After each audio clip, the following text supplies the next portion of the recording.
boy gripped the handlebars so tightly that his fingers turned white. He wasn't asking for help. He was begging for time that someone inside no longer had. But the biker didn't yet know that the child had just saved him as well. Because what was trapped inside that building wasn't just a victim, it was the only secret that could destroy everything he knew, or set him free forever. If you believe some stories need to be told, subscribe now, and comment below where you're watching this from. Because this story, it needs witnesses. The motorcycle was still warm when the boy appeared, coming from nowhere, just shadows and rapid breathing. The gas station headlights flickered, half dead, casting an orange light on the cracked asphalt. It was 2 a.m, no cars, no movement, only the wind carrying the smell of burnt oil and dust. The biker had just filled up his tank.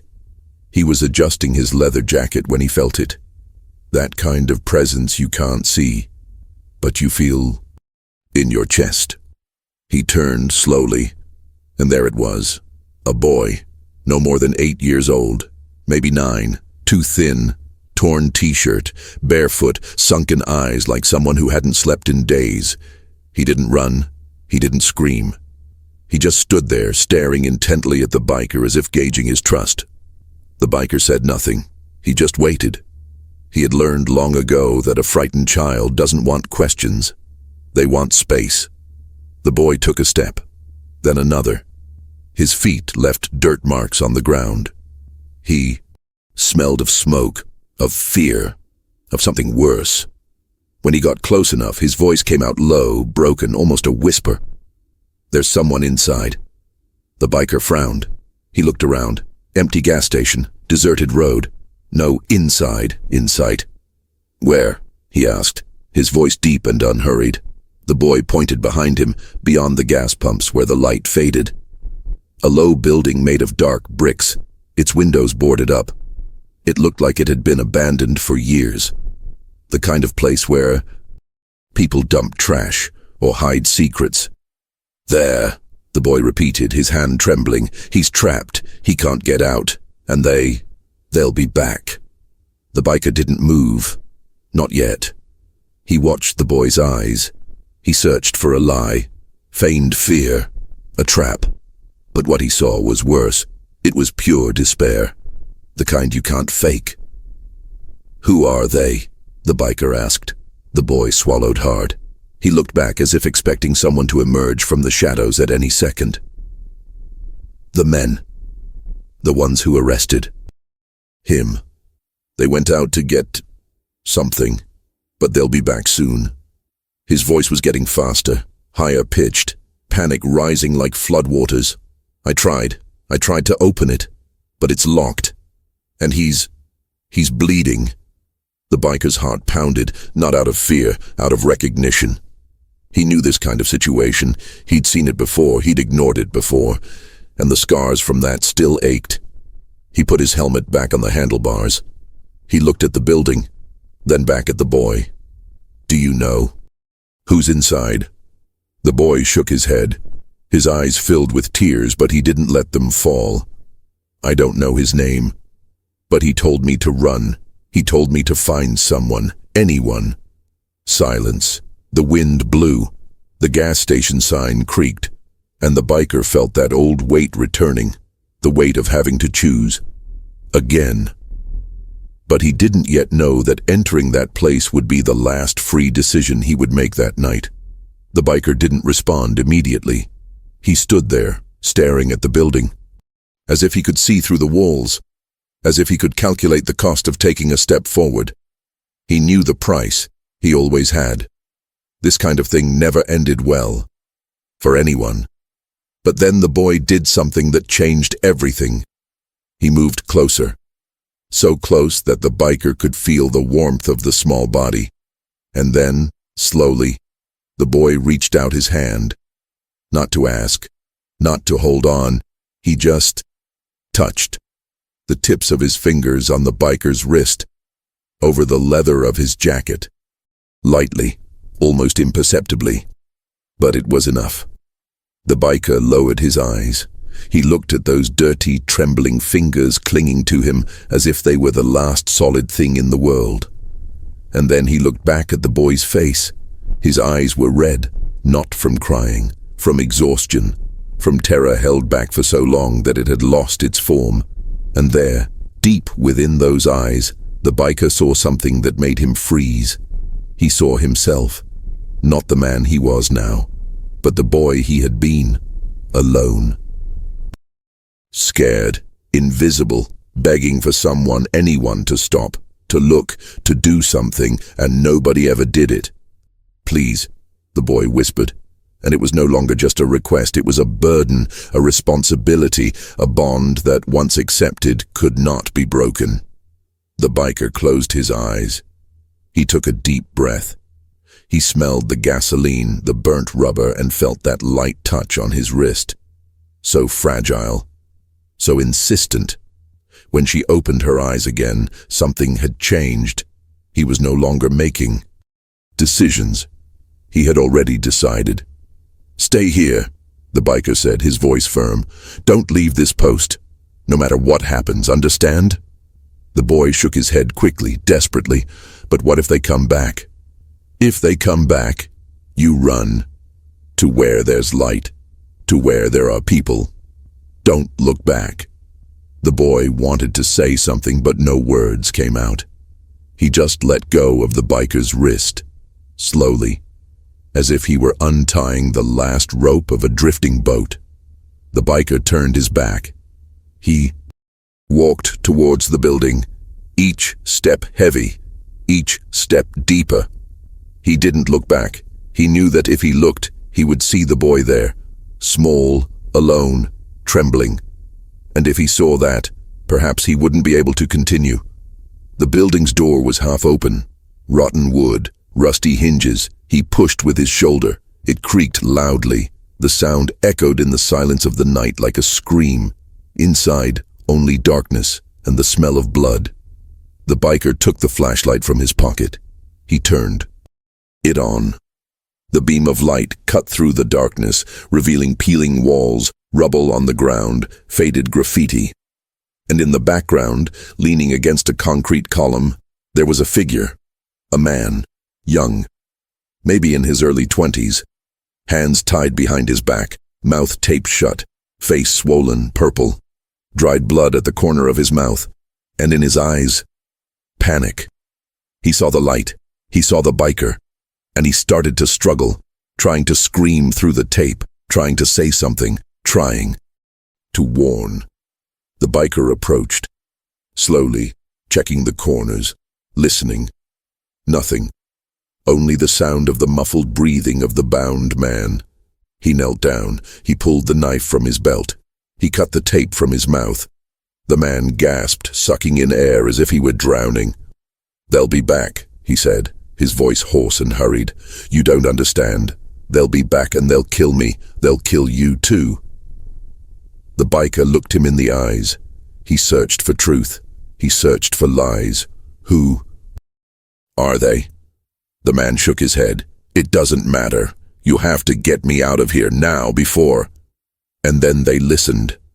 The sound of tires coming from the road, headlights cutting through the night, and the biker realized, too late, that the boy was not alone outside.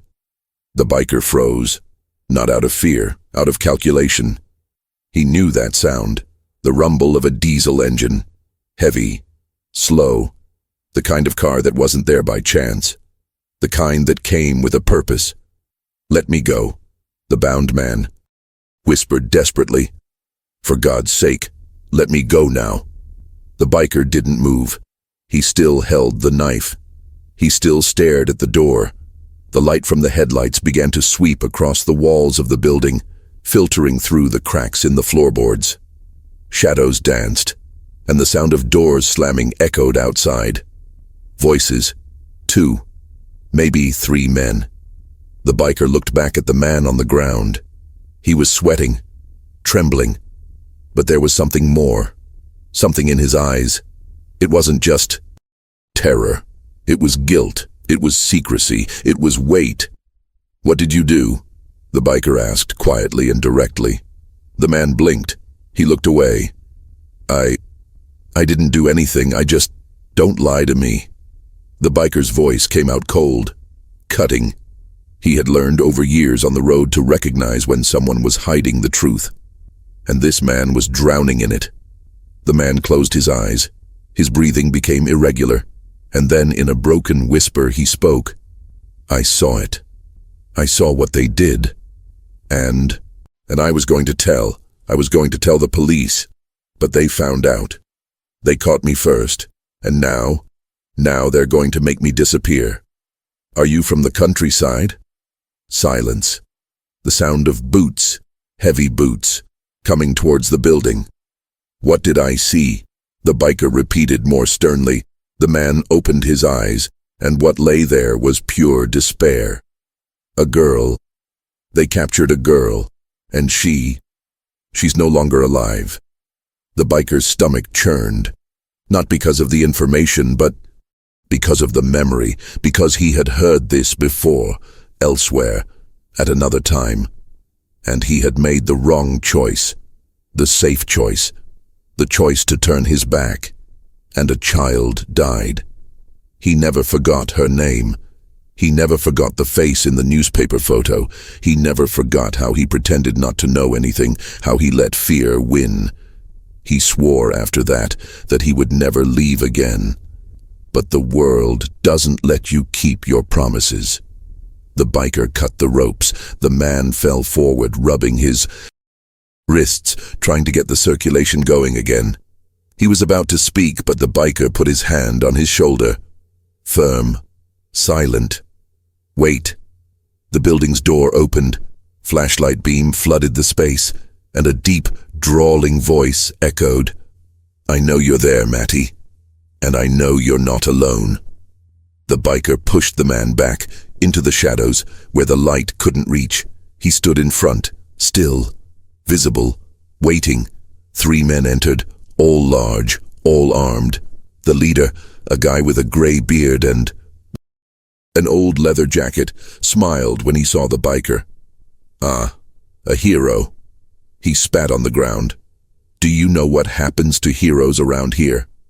The biker didn't respond. He just stood there, motionless, hands hanging loosely at his sides. He had no weapon, only the knife, and 3 against 1 in a confined space wasn't a good chance. But he had already made peace with that. Let him go, the biker said, his voice low and calm. He didn't do anything. The leader laughed, a dry, humorless sound. He saw it, and you saw it too. And that's a problem. The biker took a deep breath. He felt the weight of the jacket on his shoulders. He felt the ground beneath his boots. He felt the old scar on his chest, where a bullet had entered 10 years ago, and he had survived by sheer luck. And then he thought of the boy, out there, waiting. Then kill me, the biker said. But let him go. The leader stopped smiling. You don't understand. It's not about you. It never was. And he raised the weapon. But the biker didn't yet know that outside, the boy had just made the worst possible choice. The shot never came. Not because the man hesitated, but because something knocked on the door. Loud, desperate. They all turned around, and then a thin, high-pitched voice cut through the silence. Uncle Rick, please. The leader froze. His face changed, from anger to confusion, then to something worse. Fear. Danny, he whispered, and then the biker understood. The boy who had asked for help. The boy who had held his wrist. The boy who was out there, alone. He was his nephew. The leader lowered his weapon. He walked quickly to the door. He opened it forcefully. And there was the boy, panting, dirty, eyes wide. He looked at his uncle, then at the biker, then back at his uncle. I tried to stop him, the boy stammered, but he didn't listen. The leader grabbed the boy by the shoulders, not affectionately, forcefully, possibly. What did you do, Danny? I just wanted to help. I thought that You shouldn't be here." His voice came out loud and harsh. The boy flinched, and the biker saw. He saw the purple mark on the boy's arm where the fingers had pinched. He saw the way he trembled. He saw the way he couldn't look his uncle in the eye. And it all made sense. The boy hadn't lied. He really wanted to save someone, but it wasn't just the man who was tied up. It was him. The leader pulled the boy inside. He closed the door. And then he looked at the biker with something that was almost despair. "You don't understand," he said, his voice lower now. "I didn't want him to see this. I didn't want him to get involved." "Then why did you get involved?" the biker asked slowly. The leader didn't answer. He just pushed the boy back towards the other two men. One of them grabbed the boy by the arm. The boy tried to break free but couldn't. "Uncle Rick, I'm so sorry. I just..." "Shut up, Danny." The leader turned to the biker. The gun was still in his hand, but now he looked tired, as if he had been carrying something heavy for too long. "You shouldn't have come here," he said, and he, pointing to the bound man, shouldn't have seen what he saw. "He said he had a girlfriend," the biker said. "He said you guys..." "He doesn't know anything," the leader interrupted. "He was in the wrong place at the wrong time, and now you are too." The biker looked at the boy. The boy looked back, his eyes filled with tears, his mouth trembling. He wanted to speak, but he couldn't, and the biker saw the complete truth in that look. The boy knew. He knew what his uncle had done. He knew where the girl was. He knew he had blood on his family's hands. And he had tried, in the only way he could, to stop it. But I had called the wrong person. I had called someone who couldn't do anything. Or, could it? The biker took a deep breath. He looked at the three men, at the boy, at the tied-up man, and then slowly, he took a step forward. "You have a choice," he said, looking directly at the leader. "You always do." The leader laughed, but there was no humor, only sadness. "No, I don't have one." And he raised the weapon again, but this time the boy screamed, "No!" And he threw himself in front of the biker, and the world stopped. Nobody breathed. The boy stood there, between the biker and the gun, arms outstretched, body trembling but steady. As if it were possible to stop a bullet with courage. As if 8 years of life could weigh more than metal and gunpowder. The leader did not lower his weapon, but he also did not fire.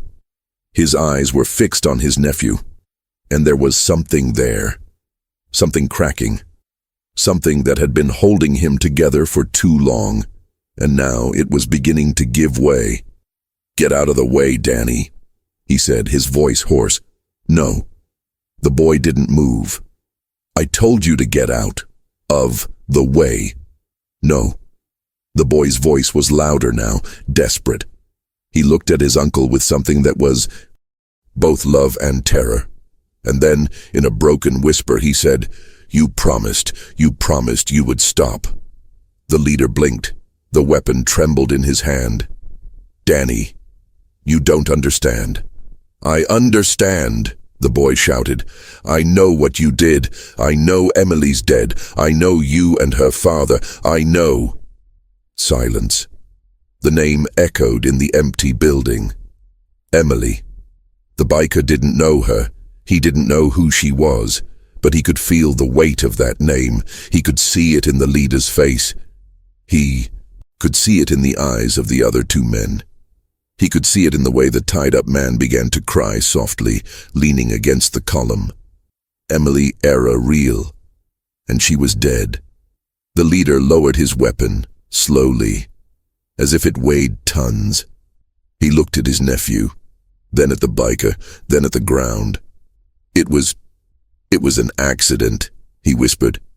"That's a lie," the boy said, his voice firm now. "It wasn't. You knew. You always knew."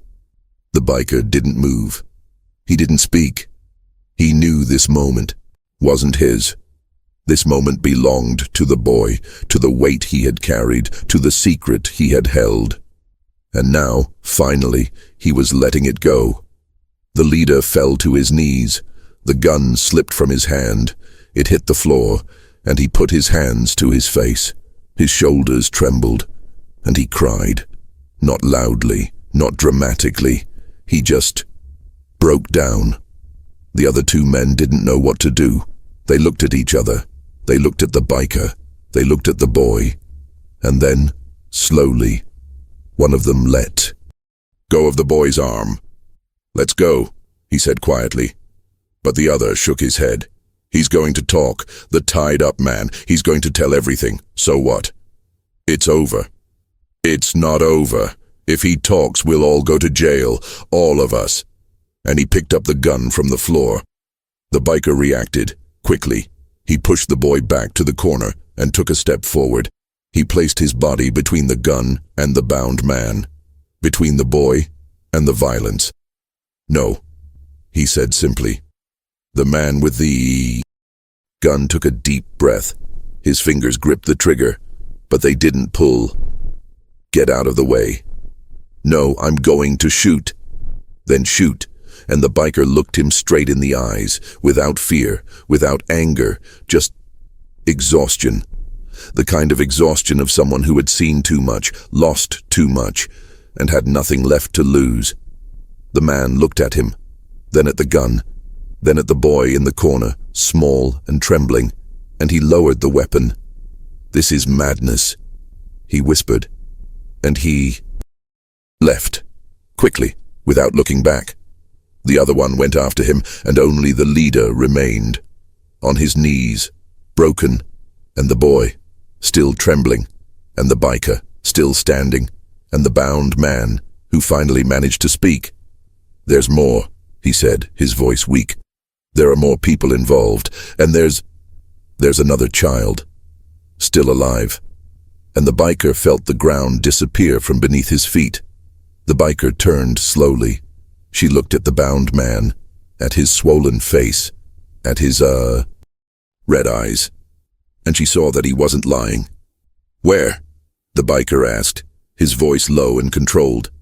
The man swallowed hard. I don't know exactly, but I heard them talking. A little girl, about 5 or 6 years old. They took her after Emily." The biker's stomach churned. He looked at the leader, still on his knees, still broken. "Is that true?" the biker asked. The leader didn't answer. He just stood there, staring into space. The biker walked up to him. Slowly, he knelt in front of him and held his face firmly, forced him to look. "Where is she?" The leader blinked. Tears streamed down his face, and then, in a broken whisper, "I don't know. That's a lie." The biker gripped the handlebars tighter, not violently, but urgently. "If you still have a shred of humanity left inside you, tell me where it is." The leader closed his eyes. He took a deep breath, and then he spoke. "The depot, on Route 9, past the overpass. There's an old grain depot. They use it to store things." "What things?" Silence. And the biker understood. They weren't things. They were people. He released the leader. He stood up quickly. He looked at the boy, still huddled in the corner. "You stay here," the biker said. The boy shook his head in despair. "No, I'm going with you. It won't work." "I go."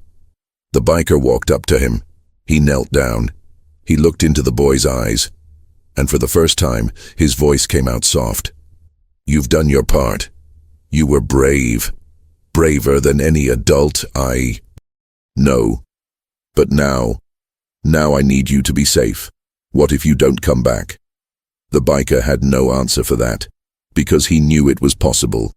He knew he might not come back. He knew what he was about to do was dangerous, maybe even deadly. But he also knew he had no choice. "Then you tell everything," the biker said. "To the police, to whoever you trust. You talk about Emily. You talk about the other child. You don't let this die, understand?" The boy swallowed hard. He shook his head. The biker stood up. He looked at the tied-up man. "You're coming with me." The man blinked. I can't.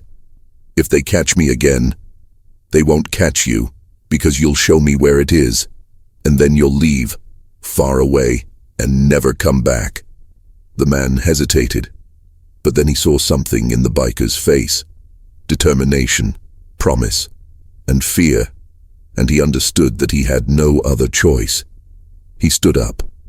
The biker looked at the leader one last time. "You call the police now, and hand everything over." The leader didn't answer. He just stood there, broken, and the biker left, with the man behind him, and the boy stayed, alone, with his uncle, and the silence. Outside, the wind had stopped. The night was quiet, heavy. The biker's motorcycle was still at the gas station. He got on. He started it. The engine roared. The man sat in the back. He held onto the biker's shoulders. "Are you sure about this?" he asked, his voice trembling. The biker didn't answer. He just accelerated, and they disappeared into the darkness. But inside the building something was happening. The boy approached his uncle, slowly, and knelt beside him. "Uncle Rick?" he whispered. The leader didn't look.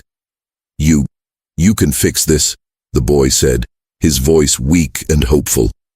And the leader finally looked at his nephew, and he saw there, in that small face, all the innocence he had destroyed, all the trust he had broken, and he knew it couldn't be fixed. It never worked. He picked up his cell phone. He dialed. And when the voice on the other end answered, he simply said, "There's a problem, a big problem." And the hunt began.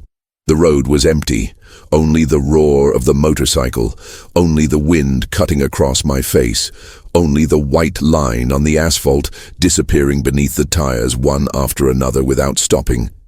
The biker didn't look back. He didn't think about the boy. He didn't think about the leader. He only focused ahead.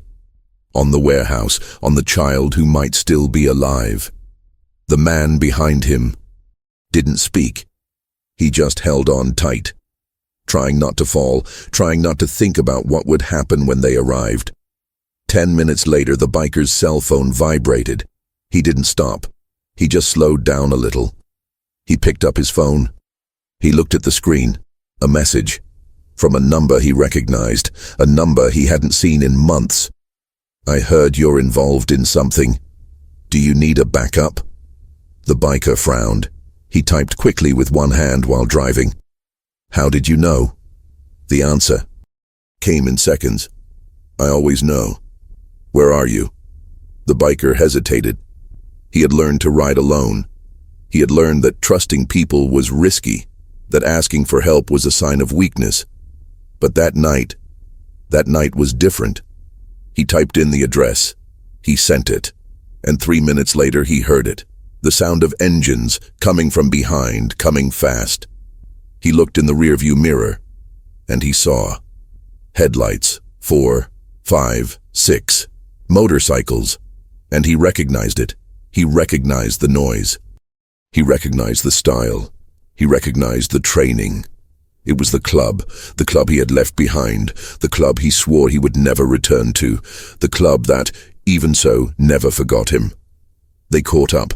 They formed around him, 3 in front, 3 behind, and the leader, a large, bearded man with a scar on his face, waved.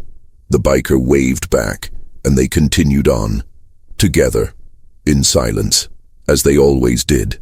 The man behind the biker leaned over and shouted in his ear, trying to overcome the noise. "Who are these guys?" The biker didn't answer immediately. He just looked around, at his fellow riders, at the men who had seen him at the worst moment of his life, and stayed. "Their family," he replied simply. The man didn't understand, but he didn't ask any more questions. 15 minutes later they arrived. The grain silo appeared on the horizon, an old structure, rusty metal walls, broken windows, half-open gates, and light, weak yellow light coming from inside. Someone was there. The club leader gave the signal. Everyone stopped. They turned off their engines. They got out in silence. The biker got off as well. The tied-up man stayed behind, trembling. The club leader approached. He looked at the biker, then at the storage area. "How many?" he asked quietly. "I don't know," the biker replied. "But there's a child inside." The leader nodded. He didn't ask anything else. There was no need. He turned to the others. He made signs, quick, precise, the language of someone who had done it 1,000 times before. 3 in front, 2 on the sides, 1 stands guard, and the biker in the middle. They moved, silently, without haste, like shadows. They arrived at the gate. The biker peeked out. He saw 2 men, sitting in old chairs, smoking, talking quietly, guns in their laps. And at the back of the warehouse, an improvised cage, made of bars, and inside, a child, girl, maybe 5 years old, brown hair, dirty clothes, huddled in the corner, eyes closed. Viva! The biker's heart beat faster. The club leader looked at him. He asked without words. The biker nodded, and they went in. But no one expected that the men inside already knew they were coming. The first thing the biker noticed was the silence. Not ordinary silence, but the wrong kind of silence. The kind that comes before something bad. The kind that makes your instincts scream. The 2 men sitting down were no longer talking. They were waiting. And when the first biker from the club walked through the gate, they were already on their feet, weapons raised. "Put down your weapons," one of them shouted, but the club didn't stop. They knew that stopping meant dying. They knew that hesitating was the end. Then they sped up. The first shot rang out. It exploded in the night. It hit the ground near the feet of the biker in front. He didn't stop. He just ducked. He rolled. He took cover behind an old barrel. Another shot. Another. Chaos erupted. The biker, the one who had come, to save the child, ran. Not to the cover, but straight to the front, straight to the cage, because he knew that if he stayed behind, if he waited for the shooting to end, the child might not survive. He ran like he had never run before. He felt a bullet whiz past his head. He felt the wind off the metal. He felt the fear rising. But he didn't stop. He reached the cage. He grabbed the bars. He shook them. Hey, remember." The girl opened her eyes, slowly, confused, frightened. She saw the biker. She saw the chaos behind him. She saw the gunshots. She saw the blood. And he shouted, "No! Don't scream!" The biker said desperately, "I'll get you out of here, but you need to trust me." The girl just cried. She shrank even further, as if she could disappear. The biker looked back. The club was holding the line. But more men were arriving. From other parts of the warehouse, 5, 6, 7, reinforcements. And the biker understood. He realized they had fallen into a trap. They had been expected. The club leader shouted, "We need to leave, now!" But the biker wasn't going to leave without the child. He grabbed the knife. He started forcing the cage lock. Old, rusty, but sturdy. Come on," he whispered, sweating, his hands trembling. A shot hit the fence, near his head. He ducked. The girl screamed again, and then he listened. Footsteps, heavy, coming from behind. He turned around. A man, tall, armed, smiling. "You shouldn't have come here," the man said. And he pointed the gun, straight at the biker's face. Time stood still. The biker looked at the gun, then at the man, then at the girl behind him, still huddled up, still crying, and he thought of the boy at the gas station, the boy who had trusted him, the boy who had believed he could make a difference. He couldn't fail, not again. So he did the only thing he could. He threw himself into it, not backward, but forward, straight to the man, straight to the gun. The shot rang out. The sound exploded. And the biker felt it, pain, sharp, hot, on the shoulder, but he didn't stop.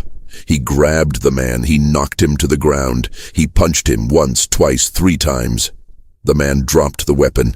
He tried to defend himself, but the biker was pure adrenaline, pure rage, pure need. He picked up the gun. He pointed it, and it stopped. Because he saw the man's face, he saw the fear, he saw the regret, he saw the human being, and he couldn't pull the trigger. He stood up. He staggered. Blood trickled from his shoulder. The pain throbbed, but he went back to the cage. He forced the lock. He broke it. He opened it, and he held the girl's hand. "Come on," he said, his voice weak. "We're leaving." The girl looked at him, at the blood, at the chaos, and then slowly she took his hand, and they ran. The club covered, they shot, they shouted, they held the line, and the biker set off, with the girl in his arms, running, stumbling, but not stopping. They caught up with the motorcycles. The leader was already starting his, "Go! Go! Go!" The biker got on. He put the girl in front.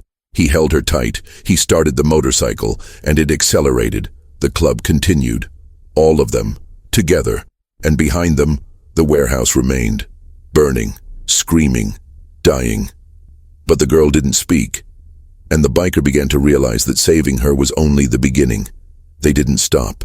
They drove around for 20 minutes, 30, until the sound of gunfire faded, until the lights from the warehouse became just a faint dot in the rearview mirror, until the silence returned. And then, in the middle of an empty road, surrounded by pine trees, the club leader raised his hand. "Stop." Everyone stopped. They turned off their engines. The silence of the forest swallowed everything. The biker descended slowly. The pain in his shoulder was worse, throbbing, hot. He looked down. He saw the blood soaking his leather jacket. He saw the girl still clinging to him, trembling. She still hadn't spoken, not a word. The club leader approached. He glanced at the biker's shoulder. He frowned. "You need to go to the hospital." "No," the biker replied firmly. "Dude, you're bleeding." "I know." The silence grew heavy. The leader looked at the biker, then at the girl, and he understood. If they went to the hospital, they would ask questions. The police would come. And the girl would be taken away. To social services, to a system that didn't always protect her, to a place where maybe, just maybe, someone would find her again. And the biker wasn't going to let that happen. He knelt down. He was at the girl's level. He looked into her eyes. "What's your name?" he asked softly. She didn't answer. She just looked at him. Empty eyes. As if she had learned not to answer questions. As if speaking were dangerous. The biker tried again. "Everything's fine. You're safe now. No one will hurt you." "Nothing." He sighed. He looked at the club leader, then at the other bikers, standing around, waiting. "Where do we take her?" one of them asked. "I don't know," the biker admitted. "Police? No." "So what?" The biker didn't know. For the first time in years, he had no plan. He had no answers. He only had a traumatized child, a bleeding shoulder, and the certainty that what he had done wasn't enough. It never was. He looked back at the girl, and then he realized something. She was staring at something, fixedly, without blinking. He followed her gaze, and he saw the medallion hanging around the neck of one of the bikers, simple, old silver, with a photo inside. The girl stretched out her hand. Slowly, she touched the medallion, and then, for the first time, she spoke. "Mommy." The biker looked at her, then at the medallion, then at the biker who was wearing it. "Can I see?" he asked. The other one took it. He handed it over. The biker opened it. Inside, a photo. A woman, young, smiling, holding a small child. And the child in the photo was the girl. The biker's stomach churned. "Where did you get that from?" he asked the other biker, his voice tense. "I found it, on the ground, near the storage room." The biker looked at the girl. She was crying now, silently, tears streaming down her face, but without a sound. "Where's your mother?" he asked softly. The girl looked at him, and then, in a whisper so low it was almost inaudible, "They took her." The biker's heart stopped. "Who? Bad men? Where did they take them?" The girl shook her head. "I don't know." But she was screaming. The biker closed his eyes. He took a deep breath. He tried to hold back his anger. He tried to hold back his despair. But he couldn't. He stood up. He walked over to the club leader. He spoke softly, but with an intensity that made everyone look. "Her mother is still alive, and we're going to find her." The leader shook his head. "Man, we barely managed to get out of there. If we go back, I didn't ask for your permission." Silence. The leader looked at the biker. He saw something there. Something that went beyond stubbornness, beyond courage. It was obsession. It was guilt. It was the weight of years carrying ghosts. And he understood. He understood that he couldn't stop the biker. Not now. "Okay," the leader said wearily, "but we'll do it the right way. We'll rest. You treat that shoulder, and then we'll come back." The biker was about to argue, but then he felt dizzy. He felt the weight. He felt his body asking for rest. And he nodded. They got back together. They headed for a safe house, a place the club used, in the middle of nowhere.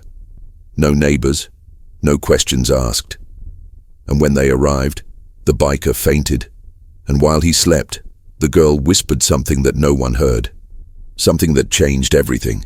He woke up in pain, not just in the shoulder, all over the body, as if it had been run over, crushed, reconstructed incorrectly.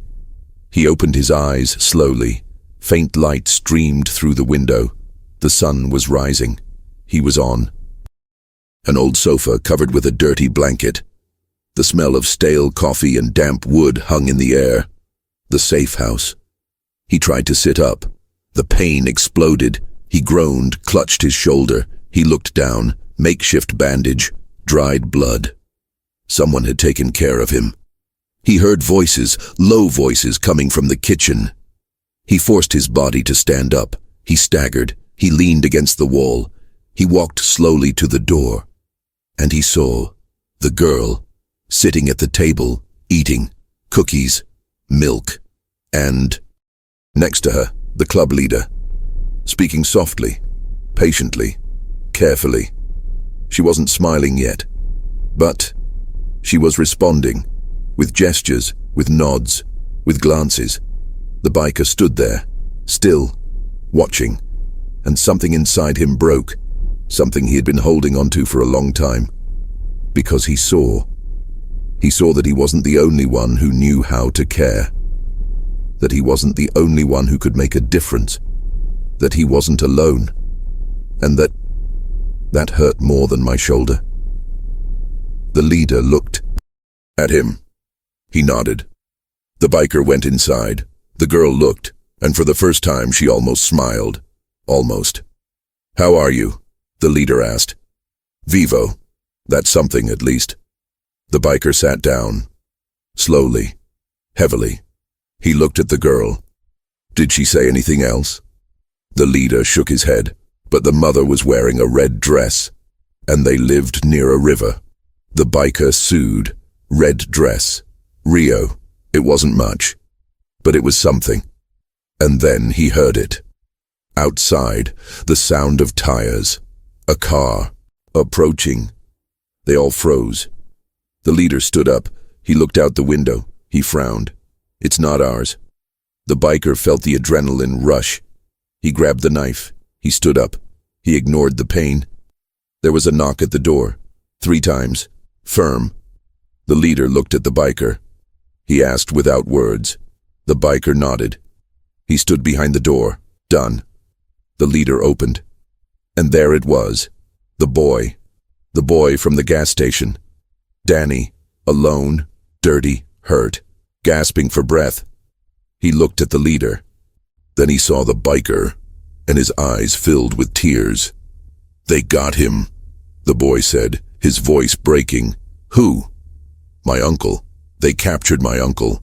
And they said they're going to kill him if you don't come back." The biker felt the world spin. Who said that? The others. The men who worked with him. They said you ruined everything, that because of you the police are investigating, and now they want you. The boy fell to his knees. He cried, "Please, I know he did something wrong. I know, but he's still my uncle, and I don't want him to die." The biker looked at the leader, then at the girl, then at the boy, and then he understood. This was never going to end. Not until he faced it, not until he finished what he started. He knelt down. He was at the boy's level. "Where are they?" The boy swallowed hard. "In the same place, the warehouse. They're back. They're waiting for you. It's a trap." "I know." Silence. The biker looked into the boy's eyes, and he saw the despair. He saw the guilt. He saw the broken love of someone who still wanted to believe that family meant something, and he couldn't ignore it. He stood up. He looked at the leader. "I go. Alone, if necessary." The leader took a deep breath. He looked at the other bikers, scattered around the house, and then, one by one, they stood up. "No one goes alone," the leader said. "It's never been that way. It never will be." And the motorcyclist, for the first time in years, felt something. He had almost forgotten. Hope. But when they arrived at the warehouse, they realized that the enemy was not who they expected. The deposit was different. More lights, more people, more cars. As if they had prepared themselves, as if they knew he would return. And they knew. The biker stopped his motorcycle some distance away. The club stopped too. Everyone looked. Everyone assessed the situation. "This is wrong," the leader whispered. "I know," the biker replied. "We should go back. Call the police." "There's not enough time." The leader knew. He knew it was true. He knew that if they went back, the boy's uncle would be dead. And maybe the girl's mother too. He sighed. "So let's do this right." They got out. They checked their weapons. Few had any, but they had something. Knives, chains, courage, and sometimes that was enough. The biker walked ahead, alone, hands open, showing that he wasn't armed, showing that he came to talk. But deep down, he knew. He knew that talking wouldn't solve anything. The warehouse doors opened and they left. 10 men, maybe more, all armed. And in the middle of them, on their knees, hands tied, mouths bleeding, Otio, Rick, and beside him a woman, torn red dress, swollen face, but alive, the mother. The biker's heart raced. He looked at her, then at his uncle, then at the man in charge, someone he didn't recognize, older, calmer, more dangerous. "You must be the hero," the man said, smiling. "I'm no hero." "No? Then what is it? A fool? A martyr?" The biker didn't answer. He just looked at the woman, at the way she was trembling, at the way she was trying not to cry. "Let them go," the biker said simply. The man laughed. "Why? So you can feel good? So you can sleep at night? Because they don't need to die." "Oh, but they need to. Look, you created a problem, a big problem. The police are investigating. The press is going to start asking questions. And all of this is because of you." The biker took a step forward. "Then kill me. Let them go and kill me." The man stopped smiling. "Do you think it's that simple?" "Yes." Silence. The man looked at the biker, trying to understand, trying to find the trick, but there wasn't one. The biker was serious. "Are you willing to die for them?" the man asked. "Yes." "Why?" The biker looked at his uncle, at the man who had done terrible things, who had blood on his hands, who had destroyed lives. And then he looked at the woman, at the mother who just wanted to see her daughter again. And he understood. "Because everyone deserves a second chance," he said quietly, "even those who don't deserve it." The man remained silent, processing, and then slowly he lowered the weapon. "You're an idiot," he said, and he fired a shot, not on the biker's side, on the ground, near his feet. "But a brave idiot," he signaled. The men released the uncle. They released the woman. They fell to the ground. They coughed. They cried. The biker didn't move. He didn't believe it. He still expected the betrayal. But she didn't come. The man turned around. He started walking into the warehouse, and then he stopped. He looked back. "I'll let them go.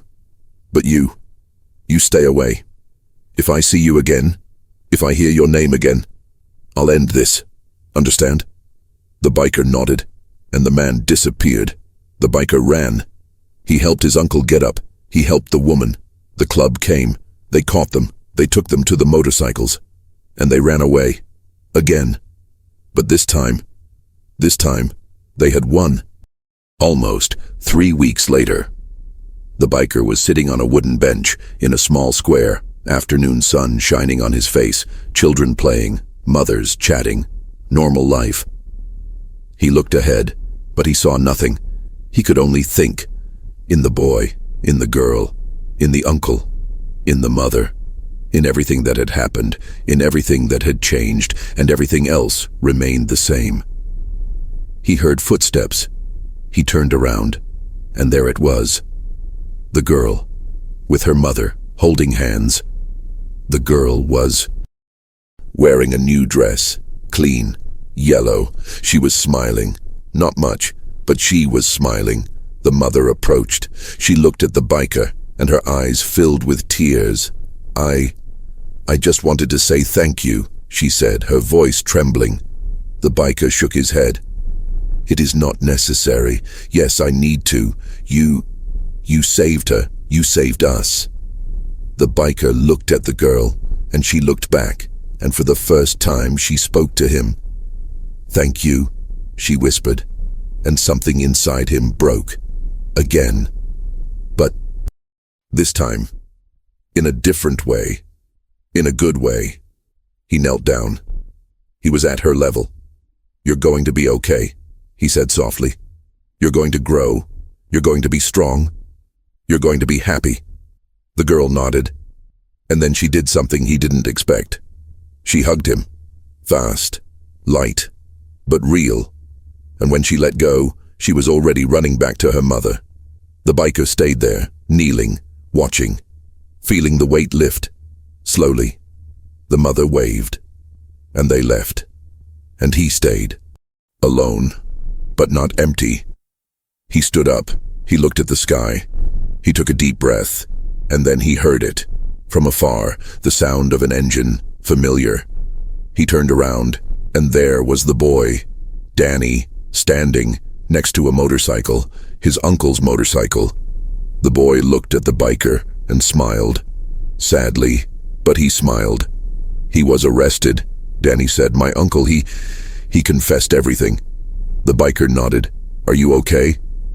The boy shrugged. "I don't know, but I think so, someday." Silence. The boy approached. "He gave me this," he said, showing a letter. "He told me to give it to you." The biker picked it up, opened it, read it.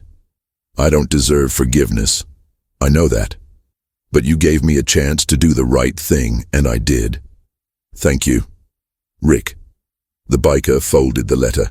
He put it in his pocket, and she looked at the boy. "What are you going to do now?" "I don't know, but I'll be fine. I'm going to live with my grandmother. She's nice." The biker smiled, a small smile. "Tired. You're going to be a good man," he said. I'm sure of it. The boy looked at the ground, and then, in a whisper, I wish I could be like you. The biker shook his head. No, you want to be better. And he turned around. He got on his motorcycle. He started it. The boy stood there, watching, and when the biker disappeared down the road, he whispered, Thanks. The road was empty, the wind was cold, the sun was setting, and the biker rode off, alone, as always.